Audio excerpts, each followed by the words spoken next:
À tous les étudiants, bonjour. Nous allons voir ensemble une conférence portant sur les hépatites virales aiguës. Alors, comment définir les hépatites virales aiguës? Ce sont des affections inflammatoires du foie induites par des virus hépatotropes.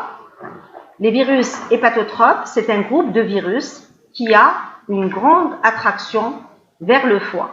La transmission va se faire soit par voie orofécale, comme le virus A et le virus E, ou par voie parentérale, comme pour le virus B et le virus C. Une fois la transmission se fait, ce virus va avoir une grande attraction vers le foie, il va coloniser les cellules hépatiques et va entraîner une inflammation du foie avec lyse des hépatocytes. Donc cet état inflammatoire hépatique est caractérisé par une nécrose hépatocytaire et une inflammation entraînant une sémiologie clinique, biochimique et histologique identique à l'ensemble de ce groupe de virus qui vont entraîner une hépatite virale aiguë. La définition d'hépatite aiguë exige que l'infection soit courte, l'organisme devant obligatoirement éliminer le virus en moins de 6 mois. Alors, la définition d'une hépatite virale aiguë, c'est la persistance de la symptomatologie clinique et des lésions inflammatoires pour une durée inférieure à 6 mois, en général moins de 3 mois. Si la symptomatologie clinique et l'inflammation durent plus de 6 mois, on est dans une hépatite virale chronique. Dans les hépatites virales aiguës, la ponction biopsie hépatique est inutile pour le diagnostic. Alors, les hépatites virales aiguës sont dues à un groupe de virus. Pour les départager, on va parler de virus hépatotropes. Le premier groupe, c'est les virus alphabétiques. Le deuxième groupe, c'est les virus non alphabétiques. Alors, pour les virus alphabétiques, ce sont de loin les plus fréquents des virus qui entraînent une hépatite virale aiguë. On citera le virus de l'hépatite A, de l'hépatite B, de l'hépatite C, de l'hépatite B et de l'hépatite E. Ce sont les plus fréquents et à rechercher en premier lieu devant une hépatite virale aiguë. Tous les autres virus sont beaucoup moins fréquents. Ce sont les virus non alphabétiques. Parmi les virus non alphabétiques, les plus fréquemment rencontrés, c'est les 3 premiers virus, l'herpès simplex, le cytomégalovirus et l'Epstein-Barr. Ensuite viennent le groupe des Coxsackie-virus. Tous les autres virus non alphabétiques sont beaucoup plus rares. On citera les virus exotiques, ce sont les virus de retour d'un voyage en zone tropicale ou subtropicale, tels que le virus de la fièvre de la vallée du Rift, la fièvre jaune, la Lassa, l'Ebola et le Marburg.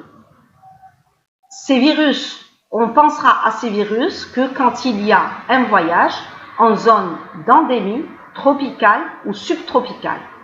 Les virus occasionnels, le virus de la rougeole, de la varicelle, de la rubéole ou des Coxsackie-virus, ne donne pas à l'état normal et chez le sujet adulte, immunocompétent, une hépatite virale. Habituellement, c'est une hépatite infraclinique asymptomatique. Ils peuvent être à l'origine d'une hépatite virale aiguë dans certaines circonstances chez la femme enceinte et dans la période périnatale, dans les premiers jours qui suivent l'accouchement. Enfin, on citera parmi les virus non alphabétiques le coronavirus, le SARS-CoV-2 ou le COVID-19, qui est actuellement responsable d'une pandémie mondiale depuis décembre 2019 et qui peut être à l'origine d'une hépatite virale aiguë. Alors, l'intérêt de la question des hépatites virales aiguës, c'est d'abord un problème de santé publique. Il y a une grande fréquence des formes asymptomatiques.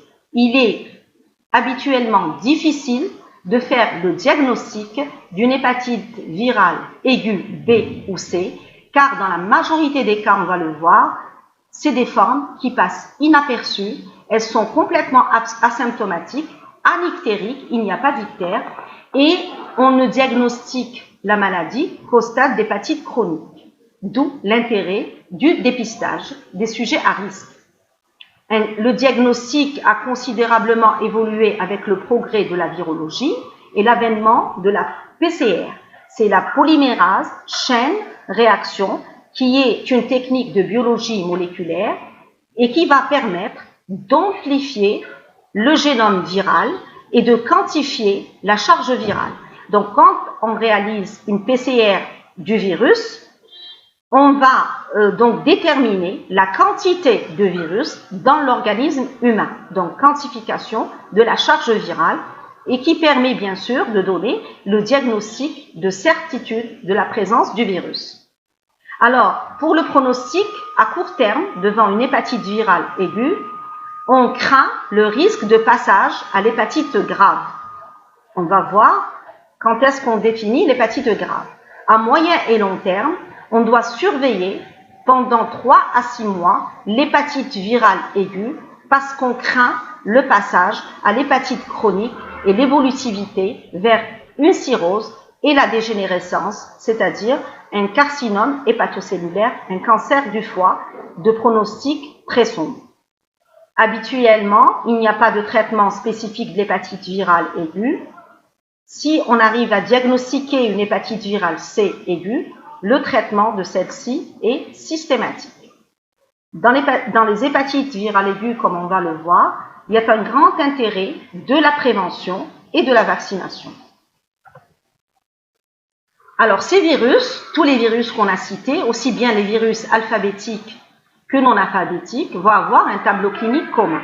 Pour les virus alphabétiques A, B, C, D et E, ils ont un tableau clinique commun caractérisé tout d'abord par une phase préictérique qui va durer environ une semaine, où il y aura un syndrome pseudo-grippal avec céphalée, arthralgie, myalgie, nausée, douleur abdominale, épigastralgie, un syndrome pseudo-grippal et fibricule tout à fait banal et qui peut passer inaperçu parce qu'il peut simuler une grippe.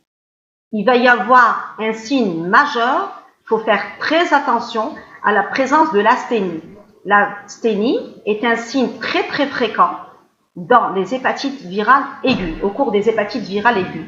Devant toute asthénie, il faut savoir évoquer le diagnostic d'une hépatite virale aiguë et réaliser, comme on va le voir, un examen biologique hépatique complet à la recherche d'une hépatite virale aiguë. Donc attention, le syndrome pseudo-grippal peut passer inaperçu. Une asthénie doit nous inciter à évoquer une hépatite virale aiguë. Ensuite s'installe la phase ictérique d'une durée de 2 à 6 semaines. Donc, dans la majorité des cas, il y a un subictère conjonctival ou un ictère cutanéo-muqueux qui s'accompagne d'urine foncée, de sel plus ou moins décoloré, éruption cutanée, rage cutanée voire urticaire, des céphalées et des arthralgies.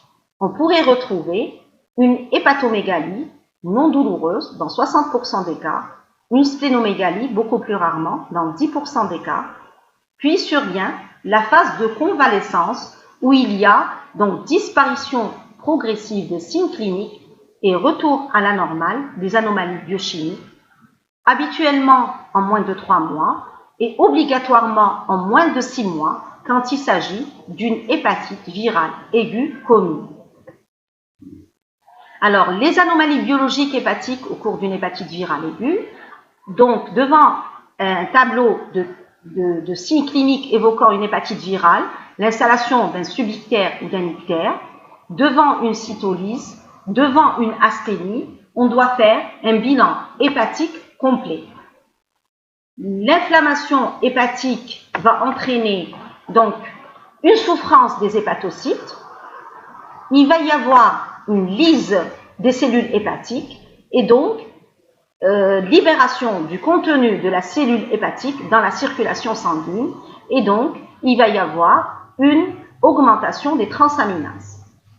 L'augmentation des transaminases se traduit sur le plan biologique par une augmentation des TGO-TGP qui sont élevées, habituellement supérieures à 10 fois la valeur supérieure de la normale, peuvent être très élevées jusqu'à 50 voire 100 fois la valeur supérieure de la normale. Donc, à la biologie, nous avons une cytolyse avec augmentation des transaminases.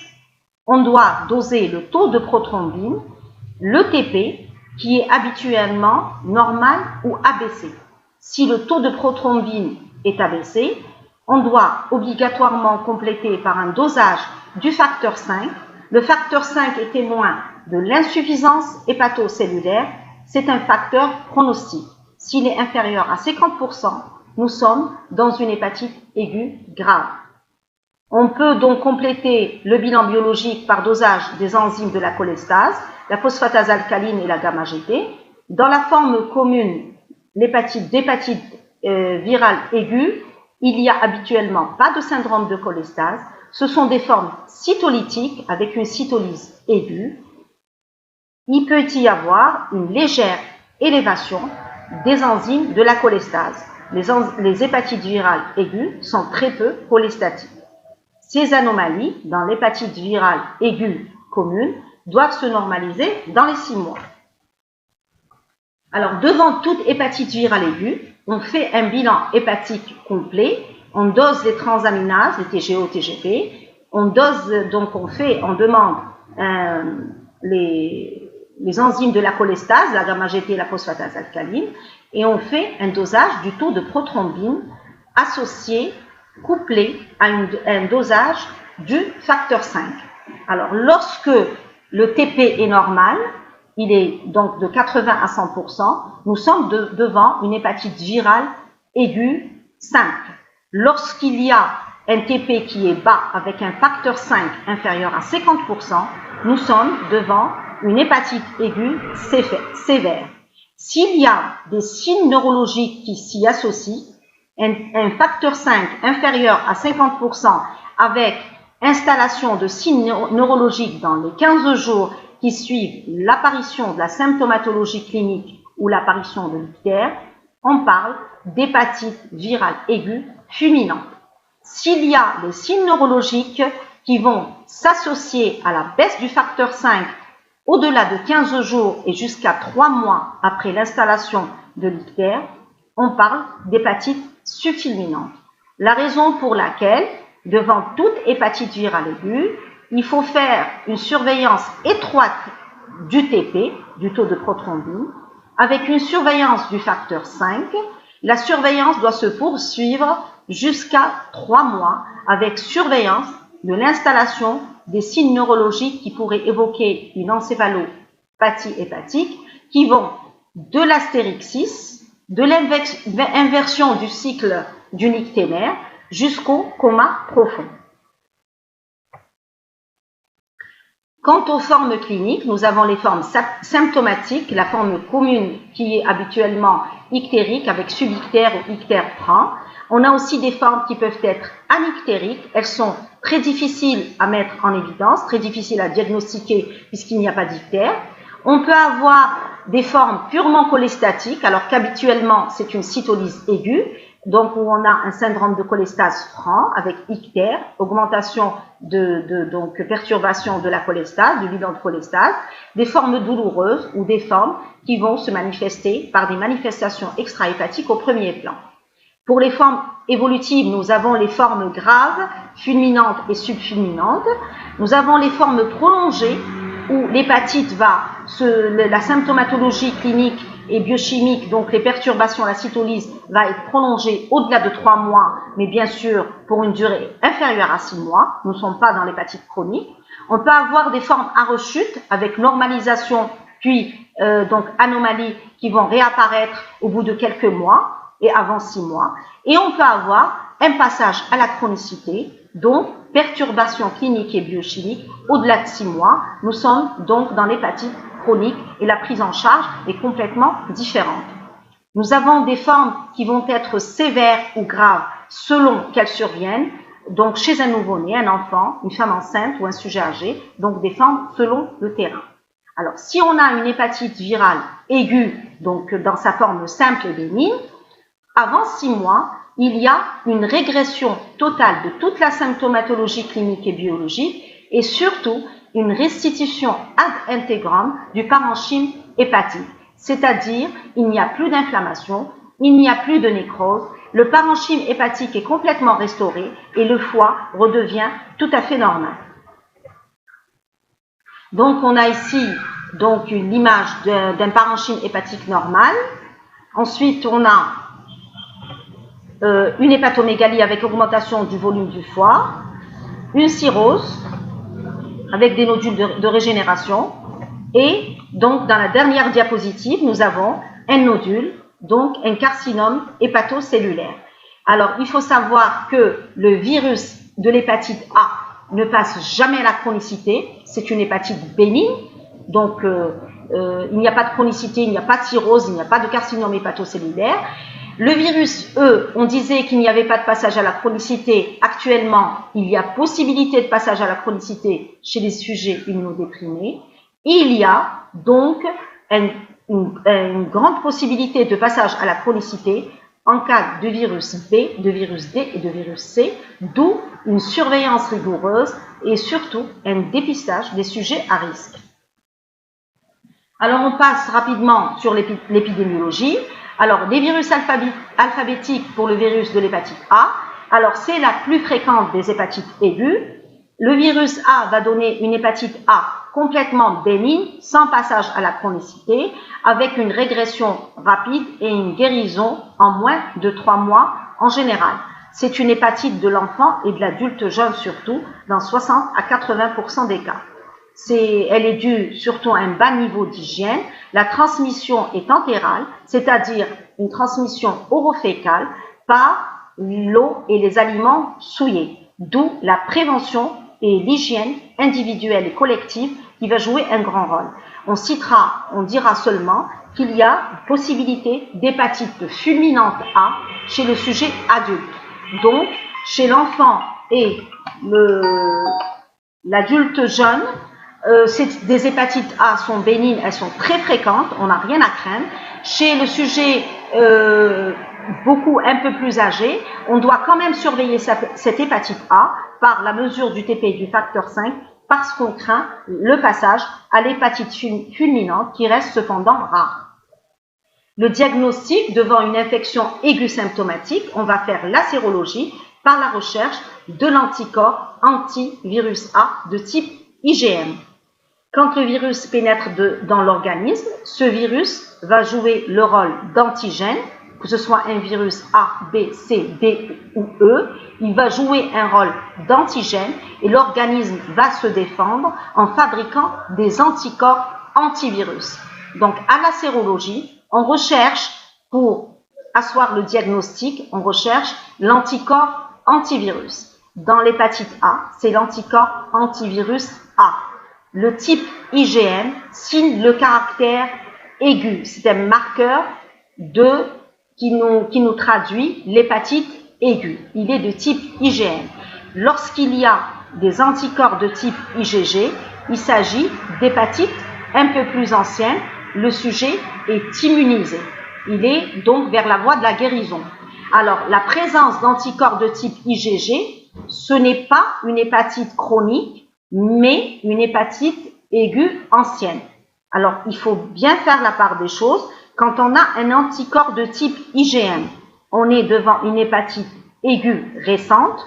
Quand on a un anticorps de type IgG, nous sommes devant une hépatite aiguë ancienne. Et lorsqu'on a des anticorps qui persistent, une PCR positive, une symptomatologie de plus de 6 mois, clinique et biochimique, nous sommes devant une hépatite virale chronique.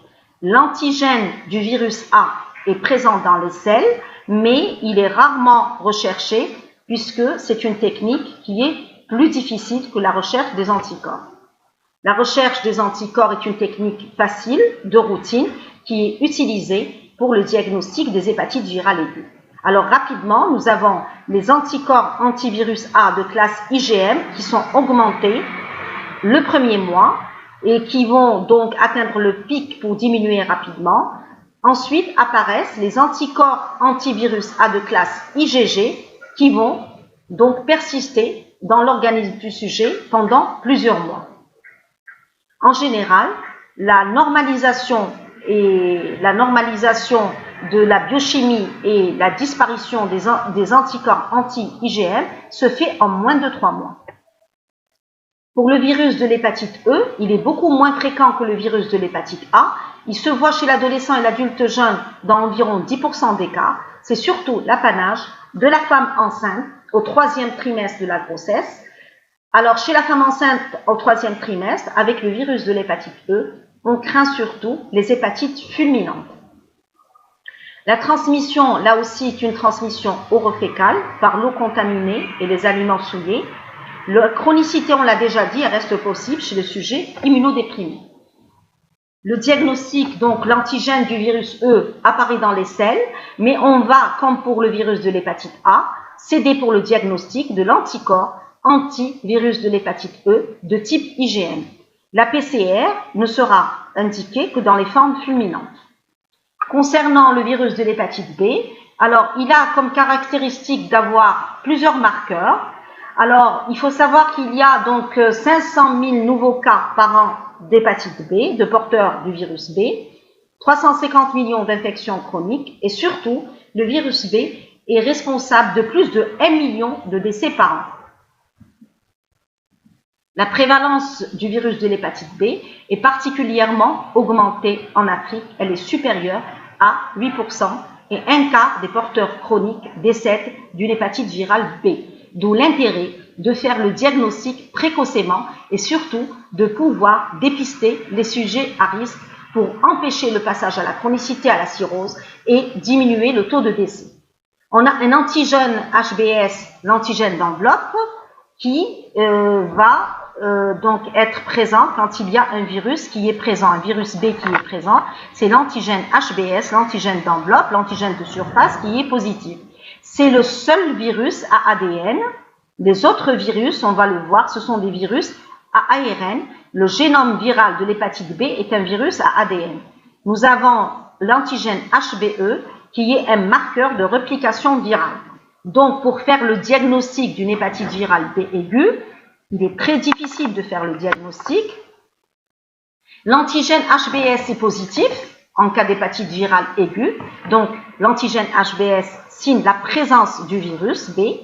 On a un anticorps anti-HBC de type IgM qui est positif et l'antigène HBE qui est positif, qui signe la multiplication virale, c'est-à-dire qui traduit la réplication virale. Alors, les modes de transmission pour l'hépatite virale B, ce sont les mêmes que pour l'hépatite virale C. On a essentiellement la voie parentérale, c'est-à-dire tout ce qui est attrait aux transfusions sanguines, transfusions de sang et de ses dérivés, par du matériel souillé, chaque fois que les mesures d'hygiène ne sont pas respectées, matériel souillé, le tatouage, le piercing, l'acupuncture et les soins dentaires. Chaque fois que les mesures d'hygiène universelles ne sont pas respectées. La transmission verticale mère-enfant est possible et surtout au moment de l'accouchement, au niveau du passage de la filière génitale. La transmission horizontale est également possible, inter-individuelle et surtout interfamiliale, au sein des membres de la même famille. Et la transmission sexuelle également chez les hétérosexuels et notamment, surtout chez les homosexuels hommes.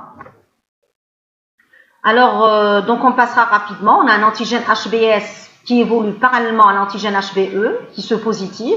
Ensuite, apparition des anticorps anti-HBC de type IgM. L'anticorps anti-HBS, quand il est présent, il signe la guérison. Alors, devant une hépatite virale aiguë B, on craint le passage à la chronicité. Alors, chez le sujet adulte, on a environ 5 à 10% des adultes qui vont passer à l'hépatite chronique avec risque de cirrhose, de carcinome hépatocellulaire.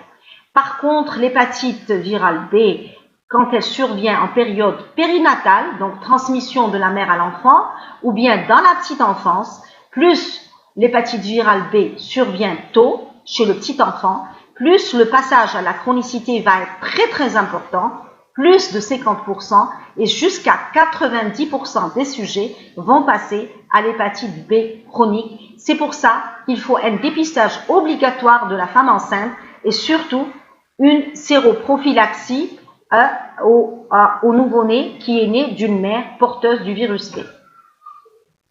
Alors, rapidement, pour récapituler, quand on a une hépatite B, on a donc un antigène H aigu, on a un antigène HBS qui est positif. L'antigène HBS seul ne peut pas faire, on ne peut pas faire de distinction entre une hépatite aiguë ou chronique. Alors, pour cela, on va céder des anticorps anti-HBC de type IgM qui sont positifs dans l'hépatite virale aiguë B.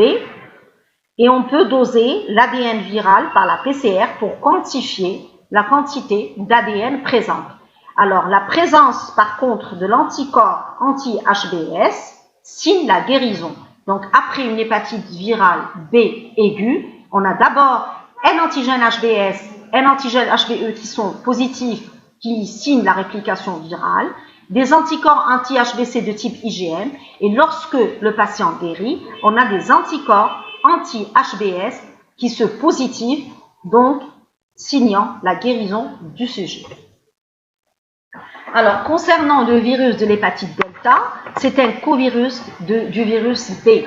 Donc, il ne peut pas exister de virus delta s'il n'y a pas d'hépatite B, s'il n'y a pas du virus B présent.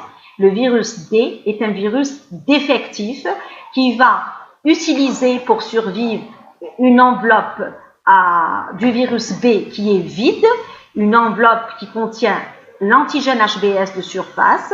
Donc, il va intégrer cette enveloppe vide et il va rassembler par le rassemblage pour former un virus D qui va être donc qui peut constituer une co-infection ou une surinfection avec le virus B. Il n'y a pas de virus contre il n'y a pas de vaccin contre l'hépatite C, mais cependant, il existe un vaccin contre l'hépatite B qui est obligatoire chez les sujets à risque et le personnel de santé. Il n'y a pas de vaccin contre le virus D, mais vacciner contre le virus D va permettre de protéger contre l'infection par virus D, puisque on ne recherchera le virus D que si le virus B est positif. Pour le diagnostic virologique, on recherchera donc d'abord obligatoirement un antigène HBS positif avec des anticorps anti-HBC de type IgM. S'ils sont positifs, on va rechercher l'anticorps antivirus D ou bien faire carrément une PCR du virus B, puisque le virus D peut réprimer le virus B, et une PCR du virus D. Donc, je vais répéter, on ne recherchera pas systématiquement le virus D, mais on fera une recherche par anticorps et PCR du virus D que si on a un antigène HBS positif et un anticorps anti-HBC de type IgM positif. Alors, pour terminer avec les virus alphabétiques, on a le virus de l'hépatite C avec une prévalence de 0,3 à 3% de la population mondiale et donc 170 millions de porteurs du virus C dans le monde. En Algérie, la prévalence varie entre 1 à 3%. Elle est particulièrement élevée chez les mondialisés. On note une forte prévalence de l'hépatite C en Égypte. Alors, pour faire le diagnostic virologique de l'hépatite C, il est quasiment impossible, je dirais dans un premier temps, il est très difficile de mettre en évidence, de diagnostiquer une hépatite virale C aiguë. Alors, on a la recherche de l'anticorps antivirus C par un test ELISA de 3e génération, mais la présence de l'anticorps antivirus C peut nous indiquer qu'il s'agit d'une hépatite aiguë, d'une hépatite chronique ou d'un sujet guéri. Pour cela, chaque fois que l'anticorps anti-VHC est positif, dans ce cas de virus C, la PCR devient obligatoire.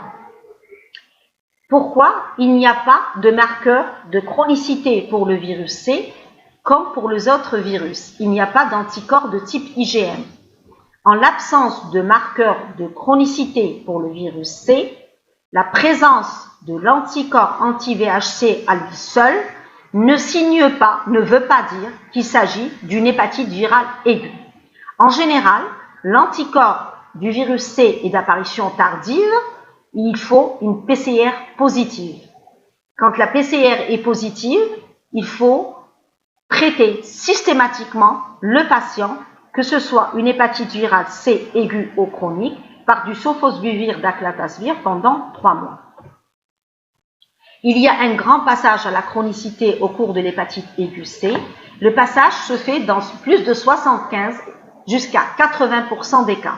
Donc, le risque d'hépatite chronique, de cirrhose et de carcinome hépatocellulaire est très redouté en cas d'hépatite aiguë C. Le passage à la chronicité est beaucoup plus fréquent que dans l'hépatite B. Alors, en pratique, et pour résumer rapidement, on a les virus qui sont responsables d'une hépatite virale aiguë, ce sont les virus alphabétiques, A, B, C, D et E. Pour le virus A, il donne des formes bénignes chez l'enfant, chez l'adulte, rarement une forme fulminante. Le diagnostic va se faire par l'anticorps anti-VHA de type IgM, il n'y a jamais de passage à la chronicité. La transmission est orofécale pour le virus A et pour le virus E, qui est également un virus à ARN. Le passage à la chronicité pour le virus E se fait uniquement chez le sujet immunodéprimé. Le virus B est le seul qui a un génome à ADN. La transmission est parentérale, aussi bien pour la B, pour la C, et donc obligatoirement pour le delta. Le passage à la chronicité pour le virus B se fait dans 5 à 10% des cas, mais il est très important chez le nouveau-né, il est supérieur à 90% des cas. Pour le virus C, le passage à la chronicité se fait dans 75 à 80% des cas. Pour les autres virus, on fait l'anticorps antiviral de type IgM qui nous oriente vers une hépatite virale aiguë. Pour le virus C, il n'y a pas de marqueur de chronicité.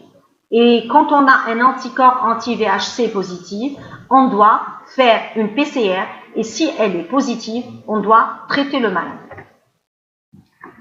Il est obligatoire de dépister les sujets à risque. Ce sont les mêmes facteurs de risque aussi bien pour l'hépatite B que pour l'hépatite C et bien sûr pour l'hépatite delta également.